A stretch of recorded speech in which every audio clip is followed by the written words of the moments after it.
Halo, Iya Pak, bisa sudah bisa kita dimulai. Oke, baik. Baik, mohon izin Pak Deputi. Bismillahirrahmanirrahim. Assalamualaikum warahmatullahi wabarakatuh. Selamat siang menjelang sore, salam sejahtera, salam sehat untuk kita semua. Alhamdulillah, puji syukur atas Allah SWT, kita kembali dipertemukan dalam rangka melanjutkan rapat ya terkait dengan rencana perubahan Peraturan Menteri Investasi Nomor 5 Tahun 2025. Bapak Ibu yang kami hormati, mohon maaf memulai agak terlambat karena kebetulan kami harus menghadiri acara di jam yang sama ini. Melipir terlebih dahulu ada acara FGD di Serpong. Yang kami hormati tentunya Pak Deputi PPM dan juga Deputi Pelayanan yang sudah hadir, Bapak Ibu, dan juga seluruh perwakilan yang telah memenuhi undangan kami. Mohon maaf apabila tidak tersapa secara satu persatu. Sesuai dengan pertemuan kita sebelumnya gitu ya, per hari Kamis yang lalu tanggal 30 April kami Kementerian Investasi dan Hilirisasi BKPM telah melakukan rapat pembahasan dan juga menerima masukan-masukan dari KL gitu ya, baik yang secara langsung pada saat rapat maupun secara tertulis. Ada beberapa masukan yang kita sudah dapatkan gitu ya terkait dengan rencana perubahan peraturan menteri tersebut, yang mana perlu dilakukan adjustment di peraturan menteri. Kami memang melihat untuk ada hal-hal yang dianggap urgent gitu ya, penting untuk dilakukan segera penyesuaian. Nah, pada rapat sebelumnya kami memaparkan rencana dan metrik perubahan semula menjadinya, dan hasil identifikasi kami pun sudah mendapatkan beberapa masukan dari kementerian dan lembaga terkait, di antaranya itu dari Kementerian Perumahan dan Kawasan Pemukiman gitu ya, mengenai keterkaitannya pengaturan di pasal 63 terkait dengan lokasi dan kegiatan usaha ya untuk pembangunan rumah bagi masyarakat berpenghasilan rendah, termasuk juga masukan terhadap pasal 282 terkait pengawasan kegiatan yang tidak memiliki perizinan berusaha berbasis resiko dan atau nomor induk berusaha yang belum mereka miliki, termasuk untuk pasal 284-nya gitu ya, terkait dengan pelaporan dan pemeriksaan dan juga mekanisme pengawasan insidentil pada pasal 310. Lalu selain itu juga kami menerima masukan dari Kementerian Agraria dan Tata Ruang, Badan Pertanahan Nasional. Walaupun di pertemuan pertama juga sudah banyak masukan gitu ya disampaikan, ada juga masukan tertulis yang terkait dengan pasal 42 gitu ya, masih diperlukan pendalaman terhadap usulan penghapusan persyaratan dasar khususnya yang terkait dengan KKPR, persetujuan lingkungan maupun juga PBG plus SLF-nya untuk gedung-gedung yang digunakan secara bersama atau komplek perdagangan yang digunakan secara bersama yang sudah terdapat terkait dengan pengelola kawasannya atau pengelola gedung.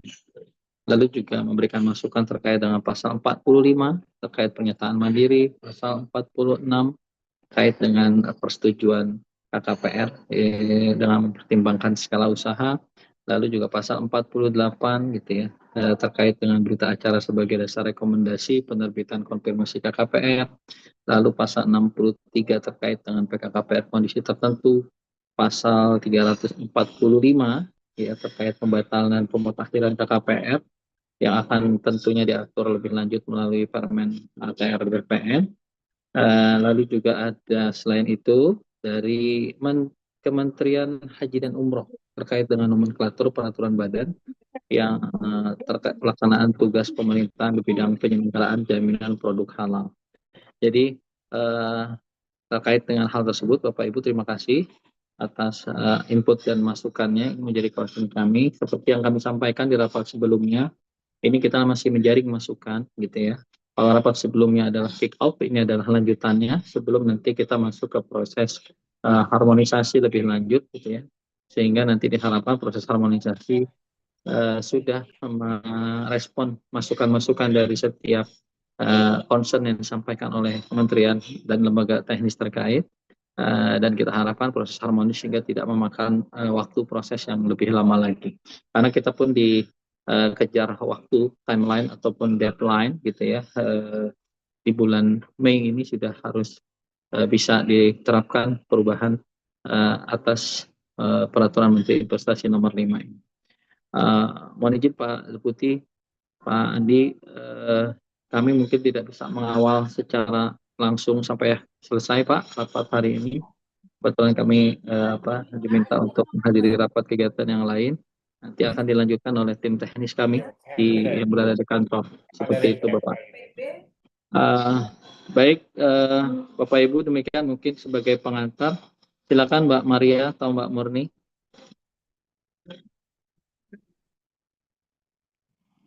Ya, baik. Terima kasih Bapak Direktur.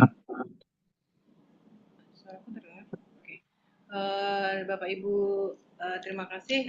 Hari ini kita akan membahas mengenai masukan dari dari KL. Kebetulan kami sudah menerima masukan dari 3 KL dari tadi Kementerian Perumahan dan Kawasan Pemukiman, dari ATR, dan dari Kementerian Haji dan Umroh. Terima kasih Bapak Ibu atas masukannya.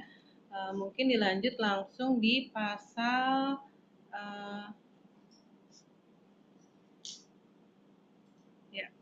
masukan untuk pasal 46. Ini merupakan masukan dari dari ATR BPN. Masukan di pasal 46 ini terkait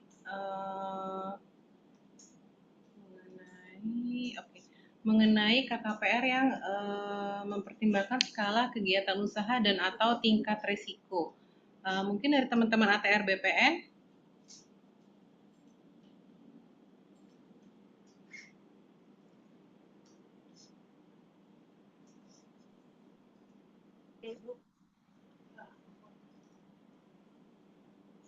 Ya, Bapak Ibu perwakilan dari ATR BPN.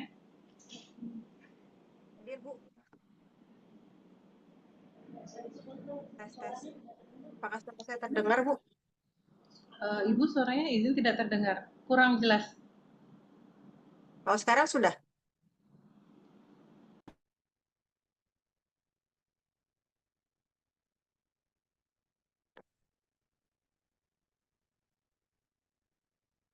Sudah terdengar, Bu? Ya, oke, silakan Ibu. Ya, untuk pasal 46 ya, Bu ya.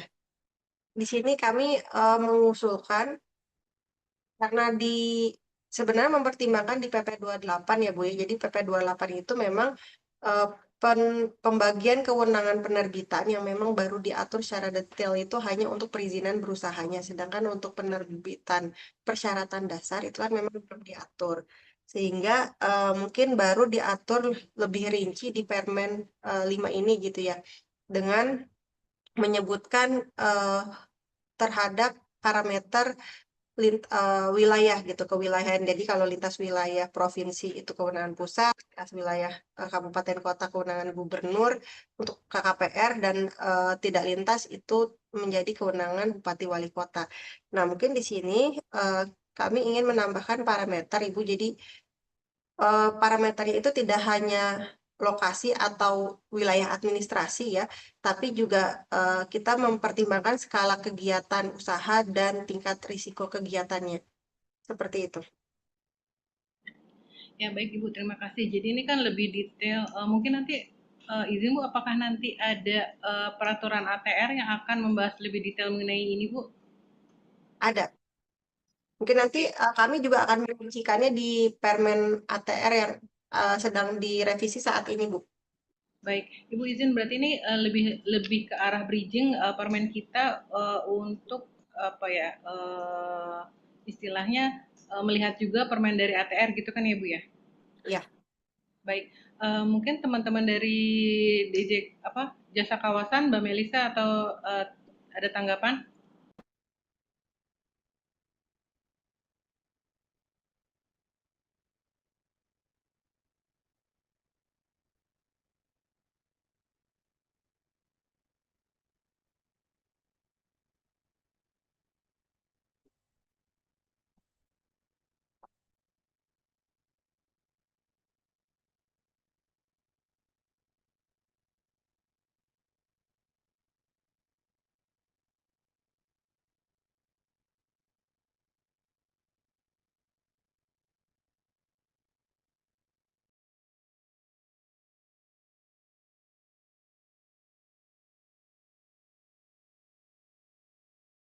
Ya, teman-teman dari tim tenis, tim KKPR ada tanggapan? Kalau tidak mungkin kita lanjutkan ya, Bapak. Bu Kori mungkin izin nanti karena nanti detailnya ada di dalam permen ATR, mungkin nanti akan lebih lanjutin di permen ATR aja ya Bu, bukan di permen kita. Ya, tapi izin untuk memastikan bahwa parameter ini kiranya akan diakomodir atau bagaimana?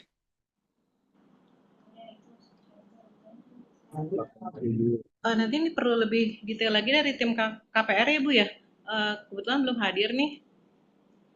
Kalau saya lihat di Zoom ada Mbak Melisa. Iya, tapi belum ada. Mbak Melisa?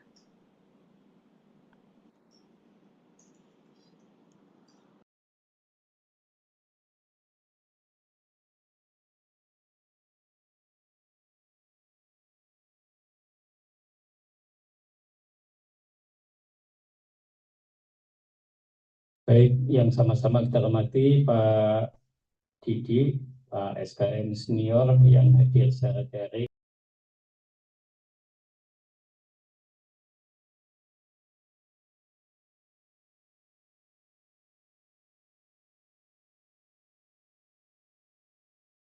Baik, sambil menunggu Mbak Melisa, kita lanjut dulu aja ya, Bu Kori izin. Ya, Mbak Maria, maaf. Oh, oke, Mbak Melisa silakan. Mbak, yang itu terkait perbedaan pembagian kewenangan untuk yang KKPR ini, Mbak, izin mungkin kayaknya perlu kami serahkan juga ke teman-teman AT kalau nggak salah mau diatur di PP 21 ya Bu Kor ya izin. Iya, betul. Ini juga Heeh. usulannya kami masukkan di RPP 21. Iya.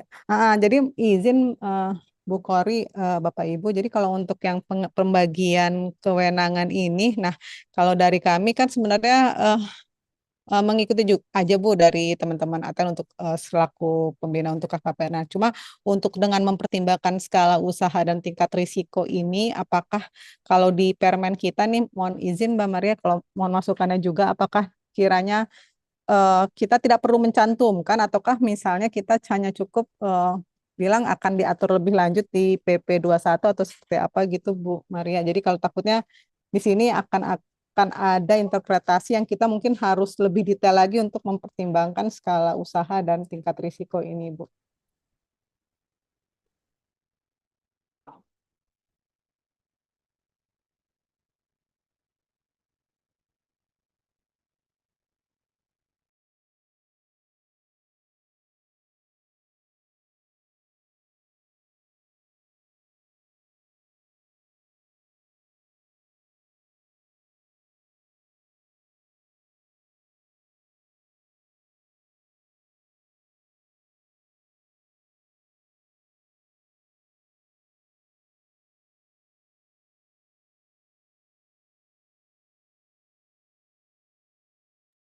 Izin Bu Maria, mungkin kalau misalnya boleh usul, di sini kami usulkan untuk tetap ditulis, namun memang untuk pengaturan nanti bagaimana perincian lebih lanjutnya diatur di Permen ATR begitu,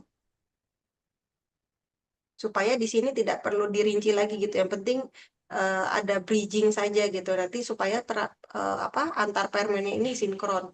Karena kalau misalnya hanya diatur di permen ATR tapi tidak disebutkan di permen Invesil, nanti khawatirnya acuan pelaksanaan di OSS-nya ini kan hanya melihat dari permen Invesil gitu. Jadi supaya kita sama-sama pengaturannya sinkron. Itu saja Bu. Terima kasih. Ya, Bu Kori, cuman kami lagi berdiskusi lebih tepatnya di bagian mana, di pasal mana yang kita harus eh, cantelin untuk yang bridgingnya itu, Bu. Karena kan di pasal 46 ini kan terkait penerbitannya. Nah, terkait apa dasar-dasar kenapa itu diterbitkan atau tidak itu kan tadi akan diatur lebih lanjut di Permen ATR. Nah, mungkin itu sih lebih ke pengaturannya.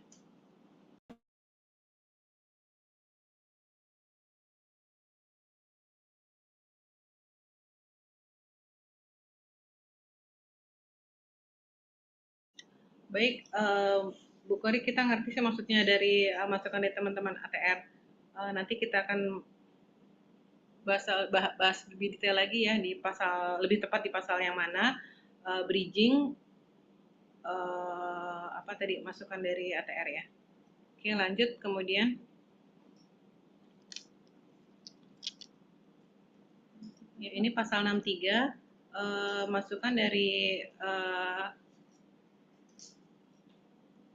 masukan dari PKP terkait batas bawah PBR ya, pembangunan rumah masyarakat berpenghasilan rendah. Mungkin Ibu dari apa tadi saya lihat dari PKP ada concern lagi.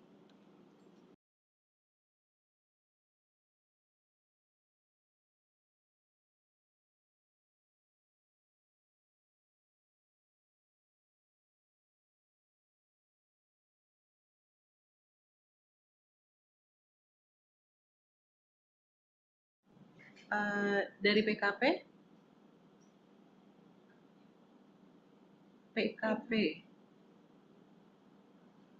Ibu Lia ya, Ibu Lia.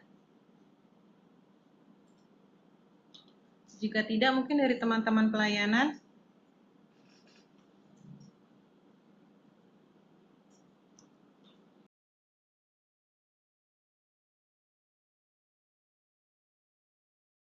Izin mungkin bisa bantu jawab. Oh, Ibu Sumi silakan. Iya, Bu. Izin Ibu. Ini kan kemarin di draftnya itu kan disampaikan bahwa itu 500 meter persegi, 500 ya kalau nggak salah ya. Terus 50.000 meter persegi. Nah, ini kita biar disamakan dengan PP 6 sorry, PP 64 ya kalau nggak salah. Saya lupa, sebentar. Nah, itu disamakan dengan PP yang sudah ada di PP kami, PP 64 tahun 2016, itu batasan untuk rumahnya itu kan luasnya 0,5 hektar sampai 5 hektar. Nah, izin kalau diizinkan itu batasan luasan itu disamakan gitu, Ibu. Jadi luasannya 0,5 sampai 5 hektar untuk pembangunan rumah bagi MBR. Gitu.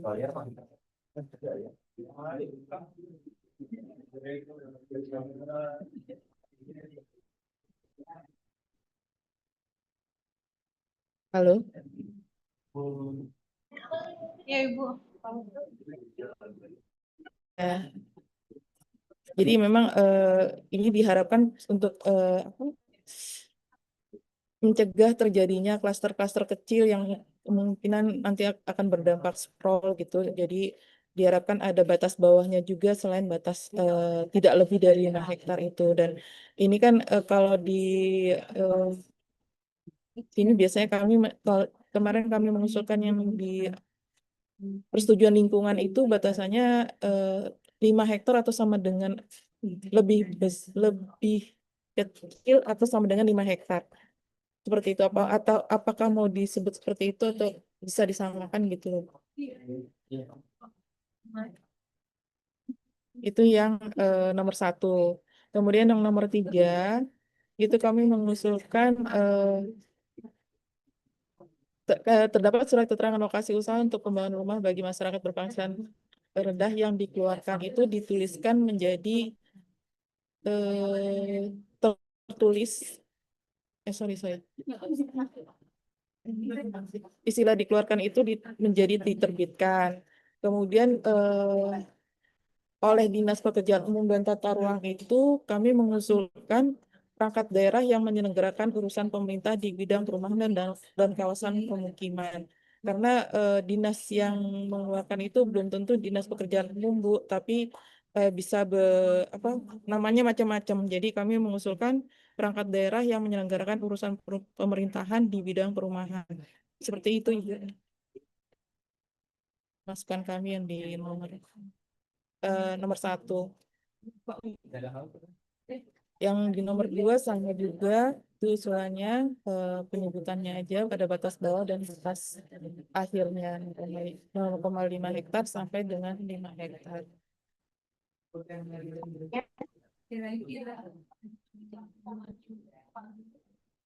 Ya, baik Ibu. Ya, baik Ibu. Ya, Bu Terima Maria. kasih. Baik, kalau dari teman-teman pelayanan sebenarnya hampir mirip ya Ibu, atas masukan dari PKP ada batas bawahnya 5 hektar atau 5 hektar ya, kurang tidak lebih dari 5 hektar. Mungkin ada teman-teman pelayanan mau ada tambahan lagi?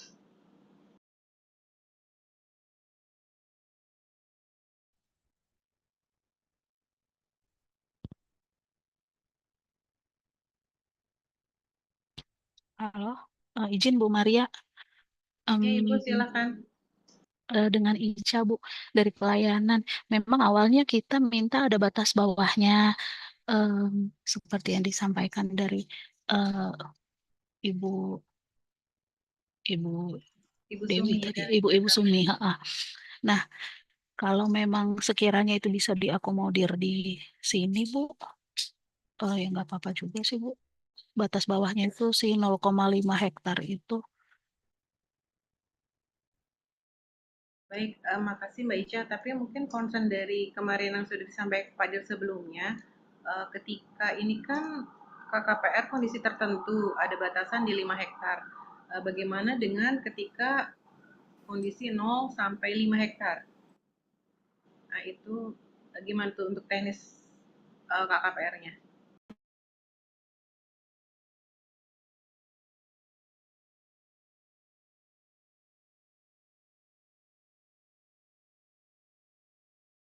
Punten Bu Maria, gimana Bu?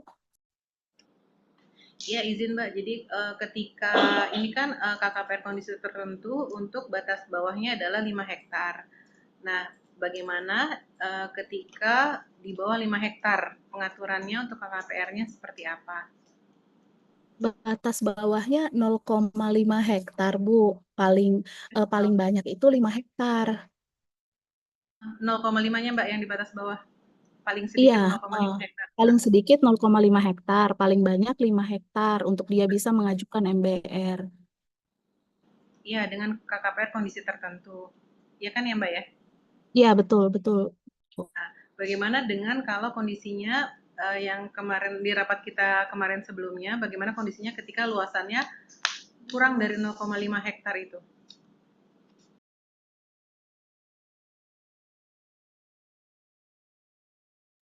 Izin Bu, kalau memang di luar 0,5 tidak bisa mengajukan MBR dengan kondisi tertentu, Bu.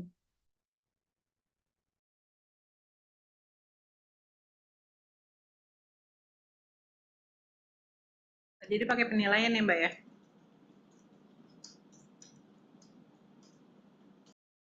Ya, Bu, sebenarnya kan ini untuk menghindarin apa ya, akal-akalannya si pelaku usaha juga ya Bu, mau diatur.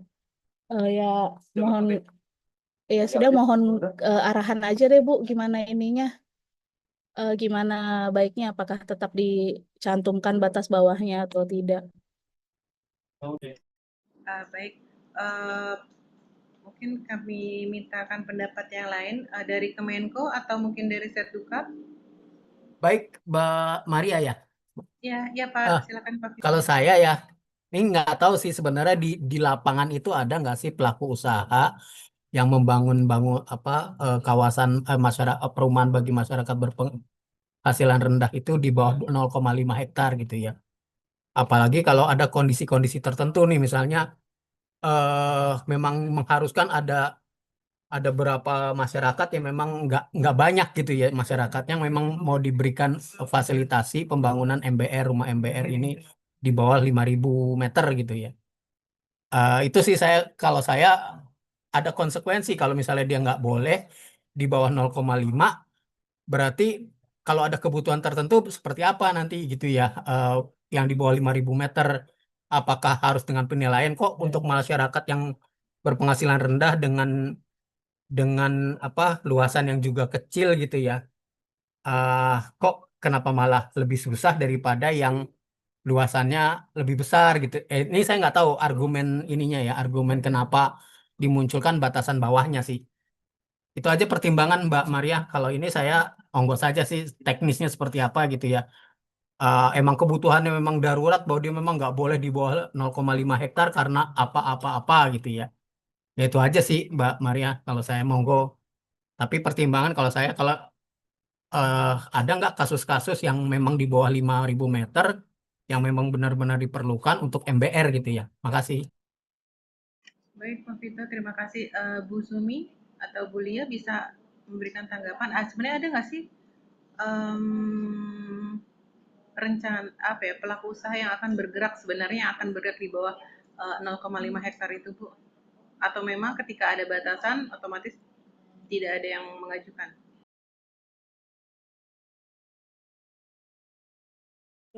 Ibu, sebenarnya ini kami menyesuaikan dengan apa ya? Kalau dibilang itu hukum positifnya ada di PP 64 Ibu. Jadi sesuai dengan PP 64 tersebut kami menemukan disamakan kalau bisa di sini gitu. Dan memang sebenarnya hal ini pun sudah menjadi pembahasan Ibu kenapa eh, kita harus membatasi supaya untuk mencegah pelaku usaha itu tidak membangun di bawah 0,5 hektar dan diizinkan ya memang sih soalnya itu Bu dikhawatirkan untuk pengembang-pengembang kecil itu kalau membangun di bawah 0,5 hektar itu termasuk salah satunya PSU-nya nanti tidak akan terkoneksi dengan prasarana PSU perkotaannya gitu. Jadi mungkin jadi kebanjiran atau apa gitu. Ini juga selain mencegah juga sih Bu, mencegah hal-hal yang tidak kita inginkan terkait dengan pengaduan-pengaduan juga di masyarakat seperti itu sih Bu. Mungkin ada rekan-rekan dari tim BINUS yang bisa menambahkan, silakan.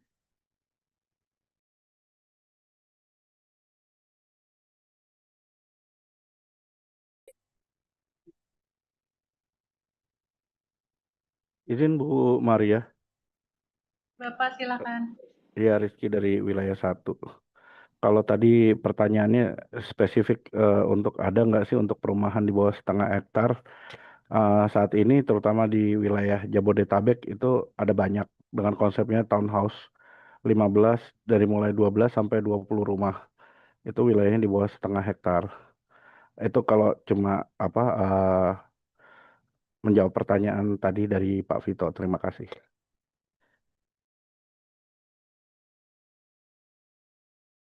Ya baik Mas Rizky, terima kasih. Oke, jadinya mungkin saya kembalikan lagi Pak Vito.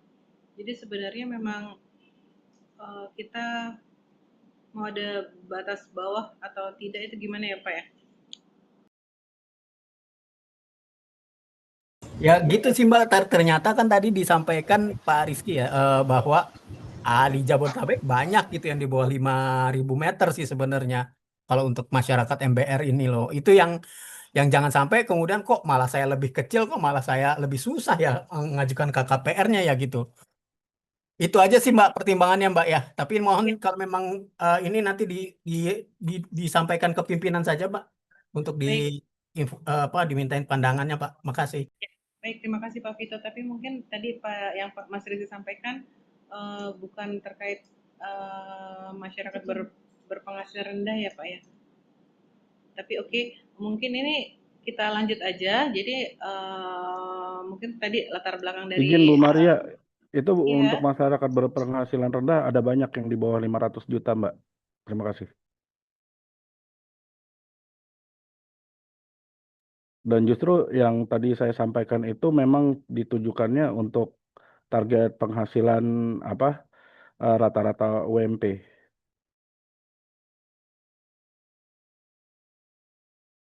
Iya, iya Mas Rizky. Jadi ini lebih ke luasan 0,5 hektar sampai dengan 5 hektar untuk masyarakat berpenghasilan rendah.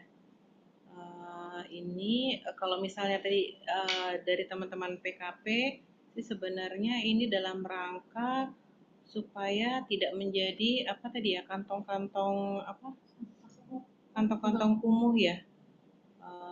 Latar belakangnya sih seperti itu. Jadi memang ada kenapa diberi batasan 5 hektar dan juga ada di PP-nya ya PP 64 ya tahun 2016 sebenarnya itu.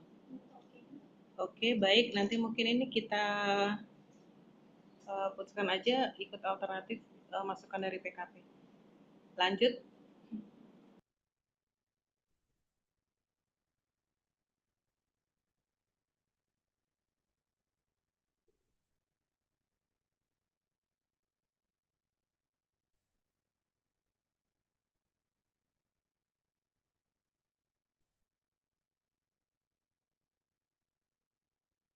Izin Mbak, berarti itu ikut dengan yang tadi 0,5 ya Mbak ininya batas bawahnya ya. Iya 0,5 Pak untuk masyarakat berpenghasilan rendah iya. Nggak ini Mbak, nggak akan menghambat ya buat yang memang minta MBR di bawah 0,5 ya.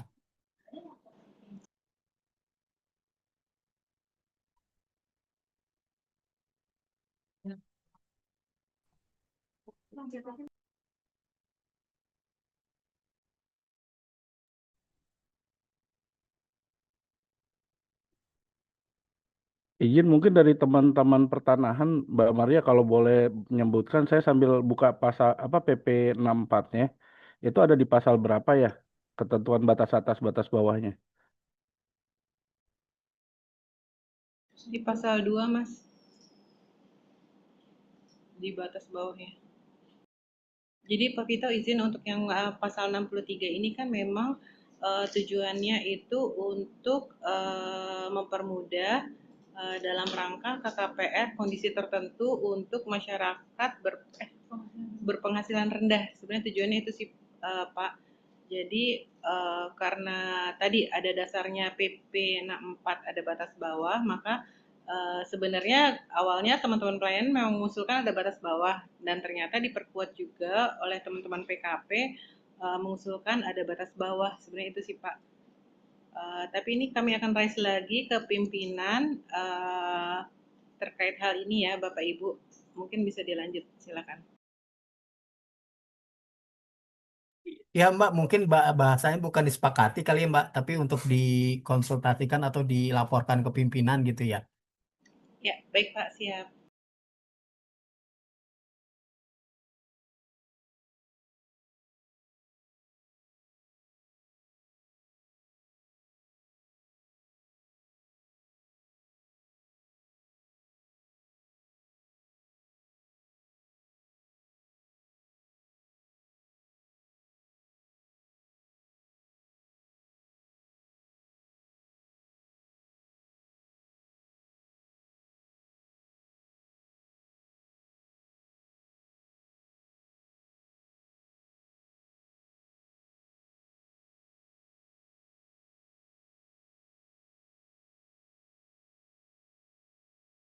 Kemudian pasal 345 di sini mengenai pembatalan dan pemutakhiran KKPR. Nah, ini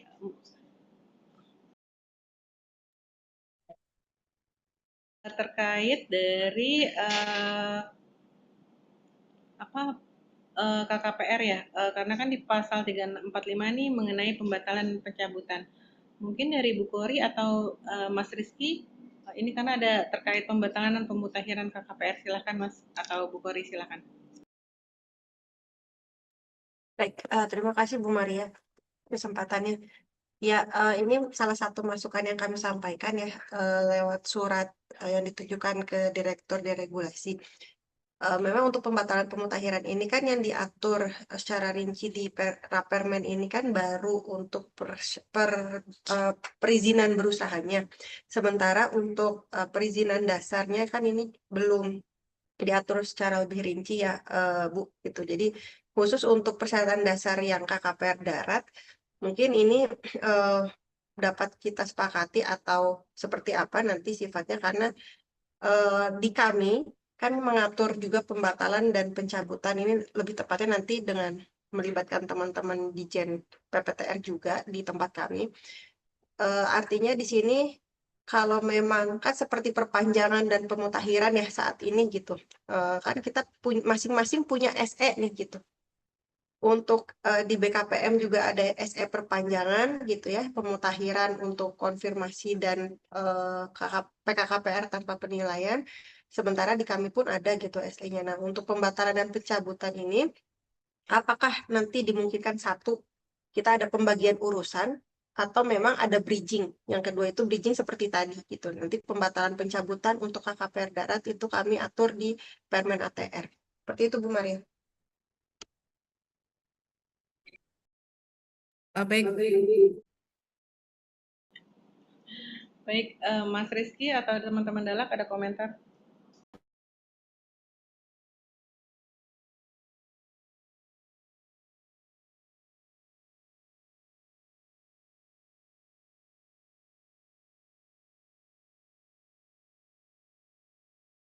Ya, Mas Rizky ada masukan atau memang kita harus tadi yang usulan dari Bu Kori ada bridging di mana terkait masalah apa tadi pencabutan persyaratan dasar akan diatur lebih lanjut di kementerian apa di peraturan menteri masing-masing. Silakan Mas Rizky atau teman-teman Dala. Ya, izin Reni nggak ada ya? Kalau dari kami, ini berarti terkait untuk khusus persyaratan dasar ya. Apabila dari teman-teman sektor atau teman-teman KL teknisnya itu memang ada requirement khusus terkait persyaratan dasarnya, buat kami tidak ada masalah sih. Kalau untuk pasal ini kami itu hanya pada dasarnya hanya sekedar ingin mentioning kewenangan kita tuh ada apa saja di situ. Seperti itu. Kalaupun memang ada requirement tambahan, karena di KL teknis selaku pembinanya itu ada pengaturan tersendiri, kami tidak ada masalah sih seharusnya.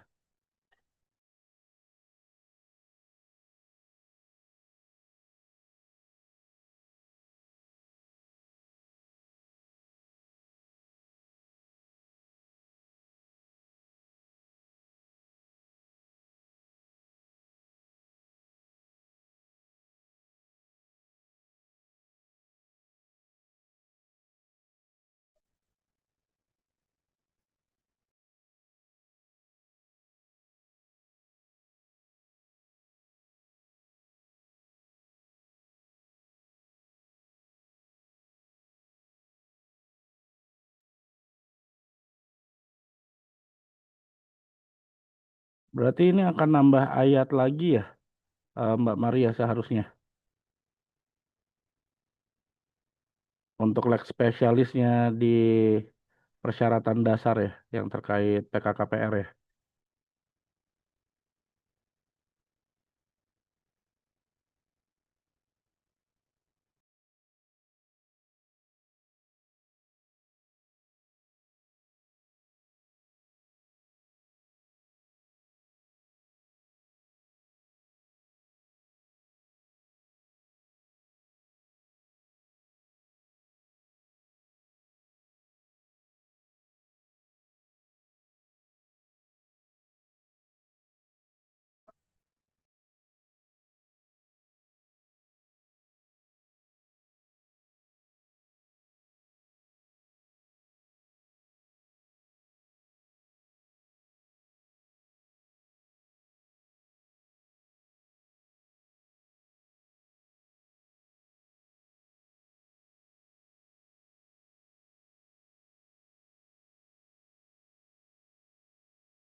Ya, mungkin ini ya dari Bu Kori. Nanti kita coba cari lagi lebih detail mengenai pasal di atasnya. Seperti ini Bu Kori ya. Baik, Bu Maria, ini artinya nanti seluruh KKPR gitu. Kita tidak ada pembagian urusan kah antara Kemeninvestil dengan ATR, karena kan kalau kita melihat ke kewenangan pembagi penerbitannya itu kan ada terbagi ya, ada oleh lembaga OSS, oleh Kementerian ATR BPN gitu maksudnya. Ya Ibu, nanti itu sesuai dengan acuan pasalnya nanti kita cari lagi lebih detail di atas. Sesuai dengan penerbitannya sih, kalau misalnya memang itu ATR maka dibatalkan, dicabut oleh ATR juga. Oke, Tapi kalau ya. misalnya ya sesuai Artinya dengan tetap kewenangannya seperti penerbitan gitu ya. iya Ibu. Oke, kasih.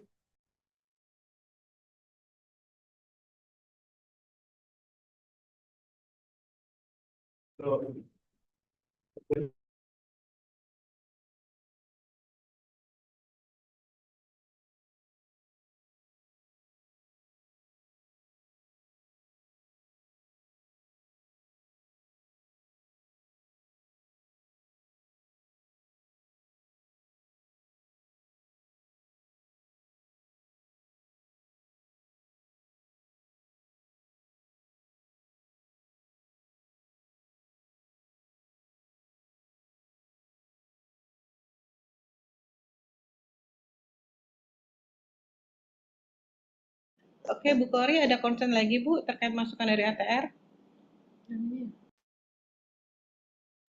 Ya, mungkin bagian yang ini Bu Maria yang pasal 63 ini ya.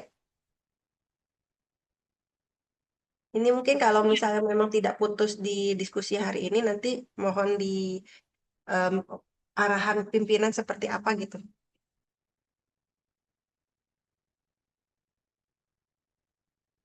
Kan ini kan pengaturan baru soalnya ya, kalau untuk yang ayat baru ini yang 3B dan 3C. Yang di PP 28 juga memang belum diatur, dan sebenarnya pengaturan di PP 28 kan terbatas hanya yang berada di wilayah kerja saja gitu, dan itu sudah berupa kemudahan untuk sektor migas. Mungkin itu Bu Maria, terima kasih.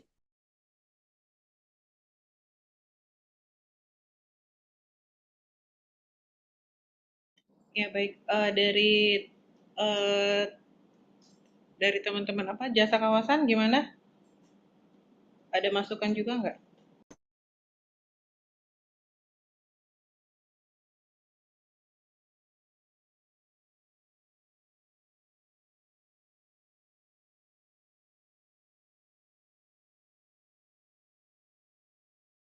Ya Mbak Melisa dari tim KKPR atau mungkin Mbak Ica dari pelayanan, kan ini usulan juga dari pelayanan yang disempurnakan oleh teman-teman KPR.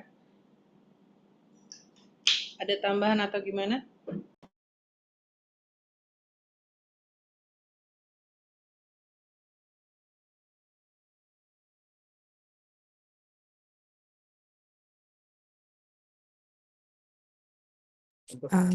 Mbak Murni izin sebentar.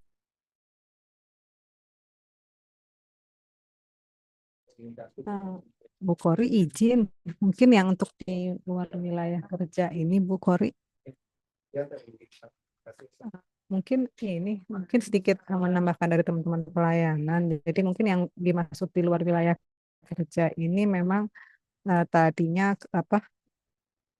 untuk hal-hal yang kiranya mungkin perlu di luar wilayah kerja tapi tidak sampai kalau kita bisa bilang kayak nggak sampai kayak pipa melintang dari ujung ke ujung gitu Bu Kori. Kadang-kadang kan dalam pelaksanaan migas ini kan mungkin dalam perencanaannya dalam wilayah kerja, namun kiranya pas di lapangan ada penyesuaian-penyesuaian sedikit. Nah, mungkin yang dimaksud dari di luar wilayah kerja itu hanya untuk yang eh, terkait sarana ataupun misalnya sedikit infrastrukturnya segitu, bukan seperti kegiatan usaha migas yang benar-benar di luar wilayah migasnya itu atau wilayah kerja migasnya gitu Bu Kori izin.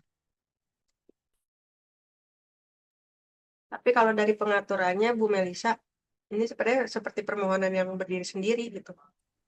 Kalau Ah, misalnya untuk permohonan yang terintegrasi harusnya kan dilengkapi saja pengaturan di pasal existingnya. ya, jadi kayaknya mungkin ini dia ngajuinnya itu kayaknya mungkin sebagian tuh ada masuk wilayah kerja, ada sebagian yang di dalam wilayah kerjanya gitu Bu Kori.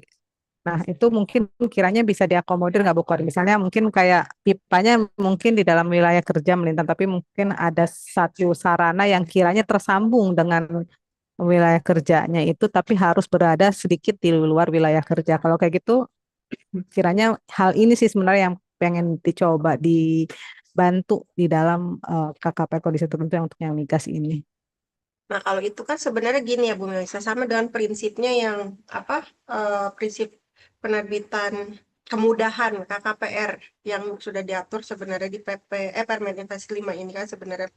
Jadi eh, sebenarnya kan itu paparan Bu Melisa juga ya sebenarnya bahan materinya Bu Melisa. Jadi kalau bisa yang satu hamparan terpisah hamparan kan sebenarnya kita pakai prinsip seperti itu aja Bu gitu. Jadi kalau misalnya memang dalam satu hamparan, which is kalau dalam hal ini adalah wilayah kerja, ya silakan aja sebebas-bebasnya kebutuhan dia mau terintegrasi, mau peningkatan kapasitas, mau penambahan sarana prasarana itu kan dapat kemudahan gitu. Tapi saat ini sudah beda hamparan gitu ya, atau misalnya apalagi ini di luar WK gitu, ya sebaiknya kan apa jaminannya bahwa kalau di luar WK itu memang kegiatannya itu bisa atau boleh di situ.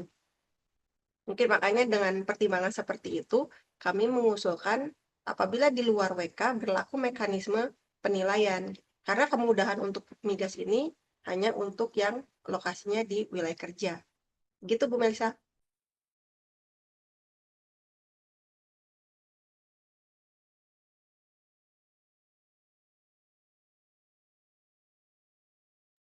Izin Bu Kori, em, izin Bu Maria. Ini dengan Ica dari pelayanan. Jadi memang pada saat pengajuan itu ada kalanya misalnya pelaku usaha itu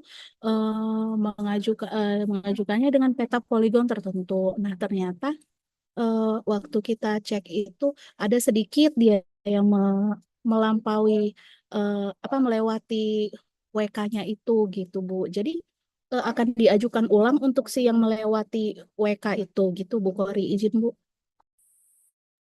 Ya, artinya ini ya, maksudnya ini bisa jadi presiden ya Bapak Ibu gitu. Kalau misalnya kita bilang ini hanya sedikit, tapi nanti yang banyak pun nanti akan dimasuk dengan pengaturan ini gitu. Gimana kita bisa menimbang banyak sedikitnya itu pertama. Yang kedua, kalau misalnya memang sudah ada deliniasi WK yang ditetapkan gitu kan. Ini kan untuk penetapan WK-nya saja sudah dipermudah nih kalau saya lihat dari rumusan Rapermen yang sekarang sudah tidak lagi terdaftar di OSS gitu. Pokoknya WK saja kan seperti itu ya. Nah, ini pun kan sebenarnya sudah dilonggarkan gitu. Kenapa tidak? Maksudnya ya silakan kalau memang itu untuk kebutuhan dan pembangunannya di WK kan harusnya mereka yang menyesuaikan dengan pembangunannya itu, master plan-nya itu gitu. Kalau memang dia harus di luar WK, ya mungkin memang karena secara fisik memang harus di sana mungkin. Nah, tapi kan pertimbangannya itu kenapa harus di situ? Siapa yang akan bisa menilai itu? Mungkin itu ya, Bu siapa tadi? Bu Ica.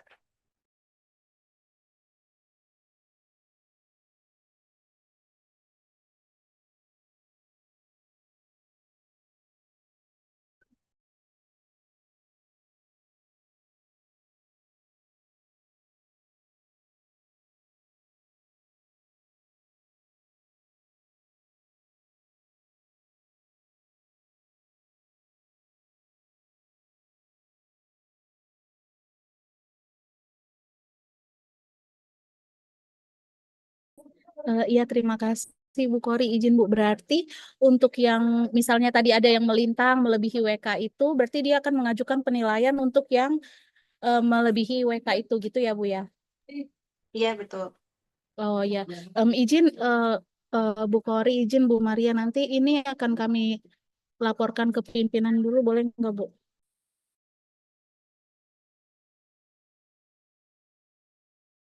Ya baik Mbak Ica, tapi mungkin kita sesuai deadline ya, setidaknya harusnya hari ini sudah ada keputusan atau setidaknya nanti di Kamis terakhir ini udah ada fixnya. Izin mungkin bisa nanti Mbak Ica dari teman-teman pelayanan atau Mbak Melisa dengan Bu Kori bisa berdiskusi lebih lanjut karena kan ini tadi terkait wilayah kerja, kemudian tadi ada yang mana lagi ya, pasal 48 juga ya tentang berita acara itu juga.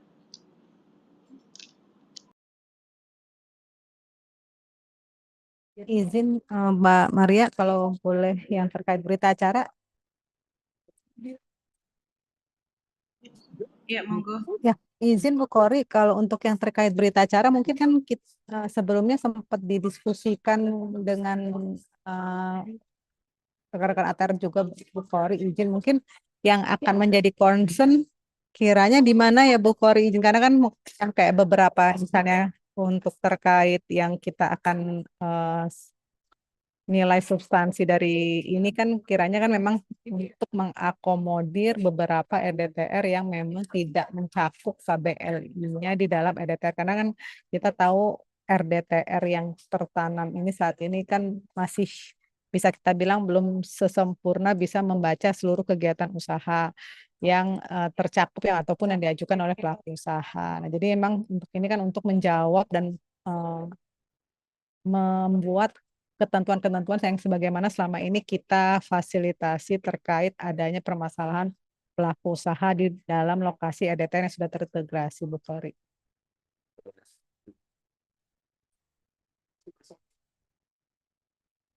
Ya, izin menjawab ya Bu Maria atas pertanyaan Bu Melisa. Ini sebenarnya pasal 48 ya Bapak Ibu ya.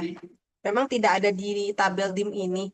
Cuma kemarin di surat kami itu kami menambahkan pasal ini gitu sebagai masukan. Karena memang ya saya ingat waktu pas pertama kali ya pengusulan pasal 48 ini di Rapermen 5 dulu. Memang pada dasarnya kami dari ATR itu menolak atas penerbitan konfirmasi yang jadinya tidak otomatis. Kurang lebih seperti itu ya Bu Melisa ya. Nah, namun mempertimbangkan kondisi faktualnya memang ada beberapa RDTR yang sudah terintegrasi itu tidak lengkap lampiran KBLI, pengaturan KBLI-nya gitu ya. Sementara ada permohonan terhadap KBLI tertentu gitu yang memang tidak diatur, dalam hal ini tidak diatur gitu ya. Nah, ini menjadi waktu itu kesepakatan kami sebenarnya dengan BKPM. Jadi hanya dalam hal tidak diatur begitu ya Bu Melisa ya. Kalau tidak diatur baru boleh mengajukan berita bukan berita koordinasi dengan pemerintah daerah gitu ya. Ya, Juga kalau misalnya dia memilih untuk tetap berkegiatan di lokasi itu. Tetapi kalau misalnya pelaku usaha mau mengganti kegiatannya atau pindah lokasi kan artinya dia memang bermohon baru ya diarahkannya begitu. Nah, tapi dalam hal kegiatan dan lokasinya tetap mau di situ, maka dia harus berkoordinasi dengan pemerintah daerah.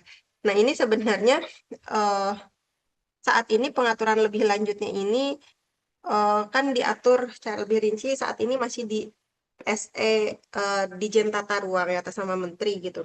Memang itu SE-nya itu mengatur tentang prosedur gitu, bagaimana nanti pelaksanaannya. Tapi memang saat ini karena belum ada SLA-nya ya Bu Melisa gitu. Jadi, nah mungkin terkait pengaturan di pasal 48 ini sebenarnya yang kami keberatan itu kan waktu itu sempat diskusi lebih lanjut ya dengan timnya Pak Fuad termasuk Bu Melisa juga dengan kami di Tata Ruang. Sebenarnya waktu itu kan yang kami tawarkan itu tidak serta-merta hanya berita acara gitu yang memang bisa menjadi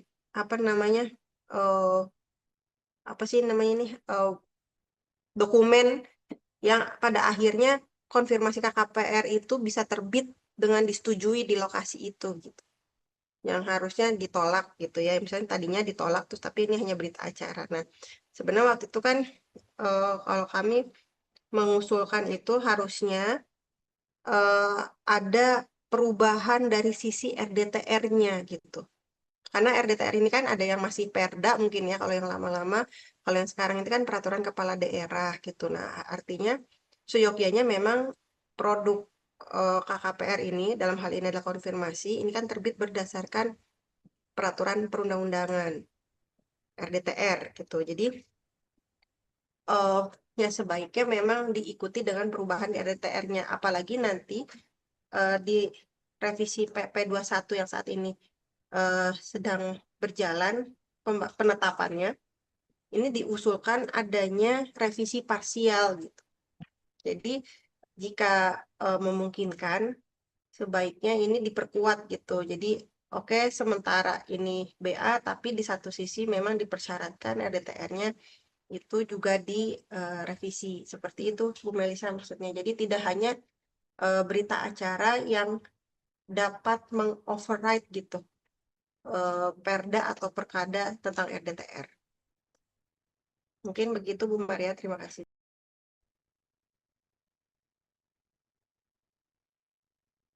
Ya, baik Bu Kori, izin mungkin sedikit update Bu Kori. Memang untuk yang terakhir kan kita memang pembahasannya kan direncanakannya kan memang karena memang ini kan masih skema baru ya Bu Kori ya. Memang kita kan kemarin sempat melakukan pembahasan juga ini karena mungkin kebayangnya memang kiranya tidak dikeluarkan secara sistem. Nah, mungkin kemarin sedikit update aja Bu Kori izin. Jadi apa namanya memang kami mencoba ini semua via sistem Bu Kori, saat ini lagi kami coba pengembangan sistemnya juga. Jadi sehingga nanti produk K3PR-nya pun tetap sebagaimana diamanahkan di dalam PP 28 adalah terbit di via sistem organisasi. Cuma mungkin saat ini masih dalam tahap pengembangan dan kami masih ngegodok dulu di dalam tim internal kami supaya nanti ketika secara sistem sudah memungkinkan, ini juga kami akan undang untuk teman-teman ATR untuk diskusi lebih lanjut terkait hal ini. Nah, terkait poin-poin yang memang sudah kita diskusikan ya Bu ya, ini memang RDTR yang memang belum diatur di dalam RDTR-nya. Nah, mungkin kita juga jadi apakah perlu penegasan tersendiri dalam pasalnya, karena saat ini juga memang di pasal 48 ini kan masih cukup general ya Bu Kori ya. Kemarin kan kita kemarin kita juga masih mencoba mengidentifikasi sebenarnya yang benar-benar bisa kita bisa dibilang bisa masuk skema seperti ini tuh kegiatan seperti apakah atau kegiatan-kegiatan yang belum diaturnya pun juga mau sejauh apa, dan ini juga sejalan juga dengan dari SE dari Bapak Dirjen Taru. Makanya oleh karena itu untuk pasal 48 saat ini Bu Kori izin kami memang belum mengatur lebih detail dulu sebelum proses bisnis ini kita diskusikan dan penerapannya seperti apa Bu Kori izin. Jadi memang kalau dari kami dari tim KKPR kiranya memang sebagaimana dari pasal 48 di Permen 5 dulu, sehingga nanti ketika pas penerapan dan pembahasan lebih detail untuk terkait SLA-nya seperti apa ataupun ruang cakupannya sudah jelas baru kita bisa mengatur lebih detail terkait pasal 48, karena kami khawatir kalau misalnya memang sudah diatur langsung untuk terkait SLA ataupun kiranya cakupan-cakupan tertentu, kami khawatir kiranya nanti dalam penerapan di dalam sistem ini kami juga ada hal-hal yang perlu disesuaikan lagi Bu Kori. Oke Bu.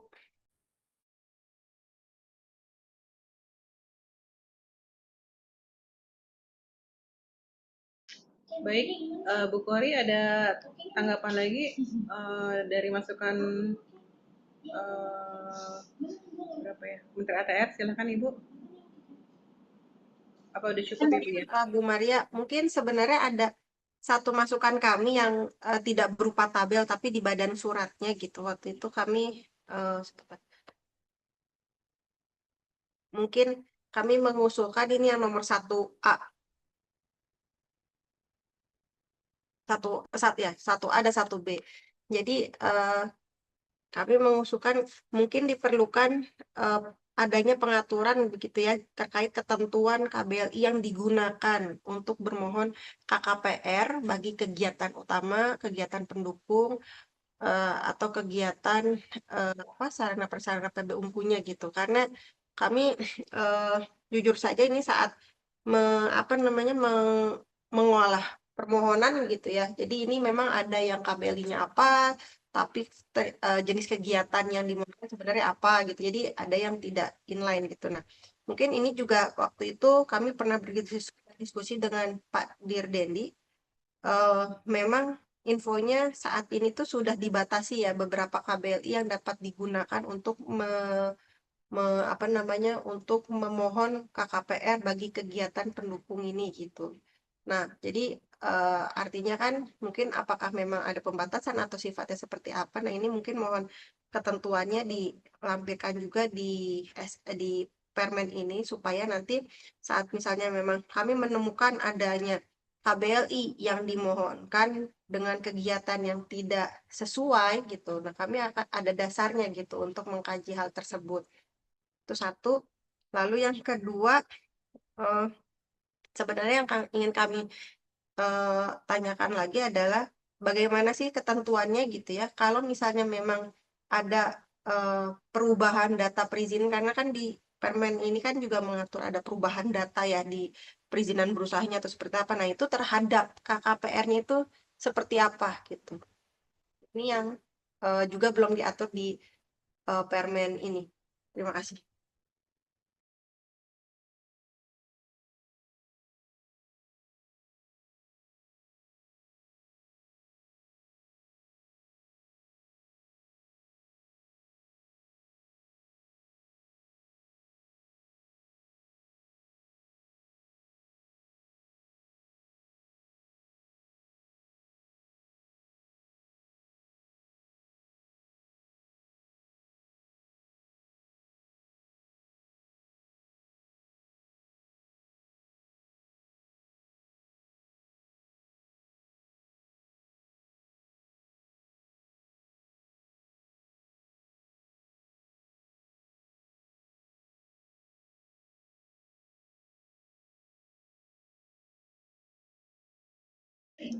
Ya, baik Bu Kori, izin kalau untuk terkait tadi masukan ke KBLI utama atau KBLI pendukung, sebenarnya kan ada beberapa yang maksudnya memang sudah ditanamkan secara sistem Bu.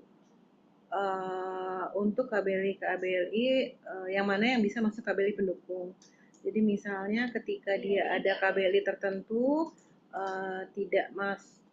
tidak masuk dalam kategori KBLI pendukung, maka dari awal pun perusahaan tidak bisa menginput untuk sebagai KBLI pendukung. Begitu juga dengan PBUMKU, ada keterkaitan antara KBLI di PBUMKU tertentu. Itu pun juga sudah ditanamkan di dalam sistem. Jadi ketika misalnya ada KBLI ABC 1, 2, 3, 4, 5, itu tidak ada kaitannya untuk mengajukan permohonan PBUMKU tertentu, ya tidak akan terbit. Bahkan dari awal sudah ada tapisan di dalam sistemnya. Sebenarnya seperti itu, Bu. Kemudian untuk yang poin kedua, concern mengenai KKPR. Nah, ini gimana nih?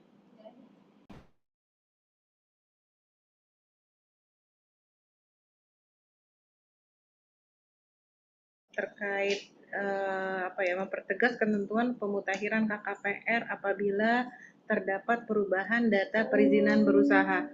Mungkin ini dari teman-teman pelayanan gimana, pernah ada ini nggak, Mas?